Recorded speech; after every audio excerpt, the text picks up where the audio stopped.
সমাবেশ সবার গণতান্ত্রিক অধিকার, কিন্তু সেই সমাবেশের সামনে থাকবে নাকি একটা, এটা কি গণতন্ত্র নাকি ফ্যাসিবাদ? যখন আমরা আওয়ামী লীগকে নিষিদ্ধ করার পক্ষে রাজপথে আছি, যখন জুলাই গণহত্যার বিচার চাই, শাপলার বিচার চাই, পিলখানার বিচার চাই, আয়নাগরের বিচার চাই, তখন কেন জাতিসংঘের মহাসচিব দেশে থাকা অবস্থায় আরো 10-12টা সংগঠনের নাম দিয়ে ধর্ষণ বিরোধী সমাবেশ করতে হবে? আমরা বাংলাদেশের কাছে জানতে চাই, গত 15 বছরে হাজার হাজার ধর্ষণ যেই খুনি লীগ করেছে, ছাত্রলীগ করেছে, তার একটার বিরুদ্ধেও তারা কোনোদিন প্রতিবাদ করে নাই। যদিও তারা কোনো সময় ভিন্ন ভিন্ন নামে প্রতিবাদ খেলা কর্মসূচি করেছে, নাম দিয়েছে গণভবন ঘেরাও, বাংলা মোটরের উপরে কোনোদিন যায় নাই। আপনাদেরকে মনে করিয়ে দিতে চাই, তারা সেদিনকে যমুনায় যাওয়ার জন্য যে সহিংসতা করলো, পুলিশকে আহত করলো, স্পষ্ট দেখা যাচ্ছে নারী কাঠ ঠেলে পুলিশকে ধাক্কা দিয়ে বলছে এই টাচ করবি না, টাচ করবি না। একটা ভিডিও ভাইরাল হয়েছে, ভাইরা আমার, কত 15 বছরে ওরা এরকম ভিকটিম কাঠ ঠেলেছে।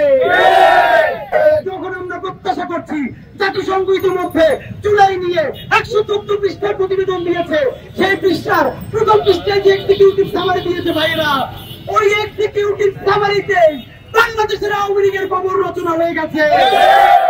আপনাদেরকে অনুরোধ জানাই, ইনকিলাব মঞ্চের পক্ষ থেকে সেই 114 পৃষ্ঠার বইয়ের অনুবাদ করা হয়েছে।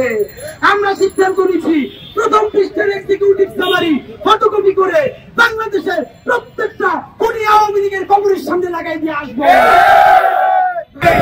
সমাবেশ সবার গণতান্ত্রিক অধিকার, কিন্তু সেই সমাবেশের সামনে থাকবে নাকি একটা, এটা কি গণতন্ত্র নাকি ফ্যাসিবাদ?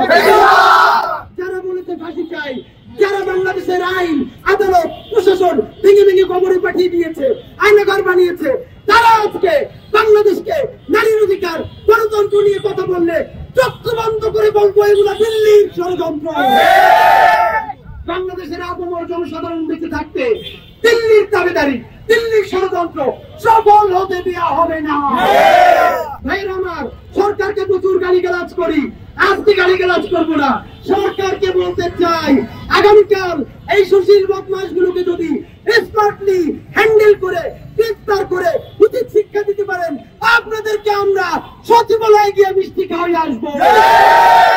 চারিদারে প্রতিদিন গাই গাই প্রয়োজনে ভালো কাজ করার জন্য তার কাছে গিয়ে মাপ চেয়ে আসবো, তবু আপনারা কালকে নজির দেখান।